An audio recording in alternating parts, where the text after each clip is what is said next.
Hello students, आज हम intermediate समाजशास्त्र के अंतर्गत माल्थस द्वारा प्रतिपादित किए गए जनसंख्या के सिद्धांत का अध्ययन करेंगे। तो सबसे पहले जो माल्थस समाजशास्त्री हैं, इन्होंने जनसंख्या के संबंध में एक लेख लिखा सन 1798 में, और उसी में जो उन्होंने अपने जनसंख्या के संबंध में विचार प्रस्तुत किए उसके an essay on the principle of population नामक लेख के अंतर्गत इन्होंने लिखा। तो इस माल्थस के जनसंख्या के संबंध में क्या विचार थे, क्या सिद्धांत था, इसकी अंतर्गत हम प्रमुख रूप से 5 बातों को देखते हैं। इसमें पहली बात होती है मान्यताएं, कि इस सिद्धांत की मान्यताएं क्या क्या हैं। तो सबसे पहले माल्थस का जो ये सिद्धांत है, इसकी पहली मान्यता ये होती है कि स्त्री पुरुष जो होते हैं उनमें काम वासना पाई जाती है और जिसका सीधा संबंध संतान उत्पत्ति से होता है। दूसरी मान्यता इस सिद्धांत की ये होती है कि मनुष्य को अपना जीवन निर्वाह करने के लिए खाद्य सामग्री की आवश्यकता होती है और जो व्यक्ति की आर्थिक संपन्नता होती है उसका संबंध भी संतान उत्पत्ति से होता है। इसके अलावा जो कृषि है उसमें उत्पत्ति ह्रास अधिनियम लागू होता है। ये इस सिद्धांत की प्रमुख मान्यताएं हैं।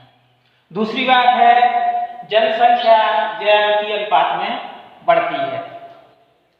इसका मतलब यह है कि जो जनसंख्या वृद्धि है यह 2 से 4, 4 से 6, 6 से 8 इस क्रम में बढ़ती जाती है और इसी क्रम में बढ़ते हुए माल्थस का ऐसा मानना है कि लगभग 25 वर्षों में जनसंख्या 2 गुनी हो जाती है। इसके बाद तीसरी बात आती है खाद्य सामग्री में वृद्धि अंकगणितीय अनुपात में होती है, यानी जो खाद्य सामग्री की वृद्धि है वह 1, 2, 3, 4 इस क्रम में होती है। जब जनसंख्या ज्यामितीय क्रम में बढ़ती है और खाद्य सामग्री अंकगणितीय क्रम में बढ़ती है तो फिर अगली बात आ जाती है कि जनसंख्या और खाद्य सामग्री में असंतुलन पैदा हो जाता है, क्योंकि जनसंख्या तीव्र गति से बढ़ रही है और खाद्य सामग्री का उत्पादन उस गति से नहीं बढ़ रहा है, तो इसमें असंतुलन हो जाता है। अब माल्थस कहते हैं इसका संतुलन बनाए रखने के लिए अगली बात आती है कि जनसंख्या पर प्रतिबंध।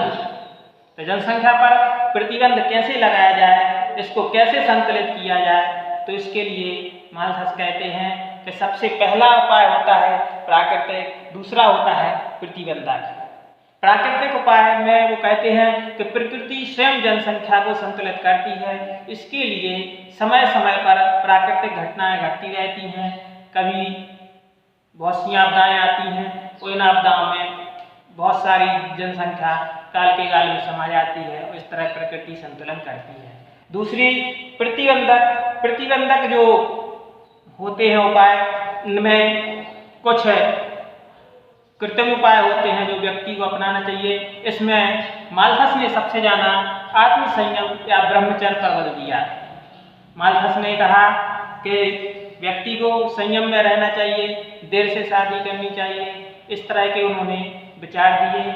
इसके अलावा कृत्रिम साधन भी होते हैं लेकिन जिनके द्वारा जनसंख्या को संतुलित किया जा सकता है, लेकिन माल्थस चूंकि एक पादरी थे इसलिए उन्होंने ब्रह्मचर्य आदि संयम आदि साधनों को ज्यादा महत्व दिया और इसके द्वारा जनसंख्या को संतुलित करने की सलाह दी। और इस तरह से यह जनसंख्या के बारे में माल्थस के प्रमुख विचार थे, यह माल्थस का सिद्धांत था। धन्यवाद।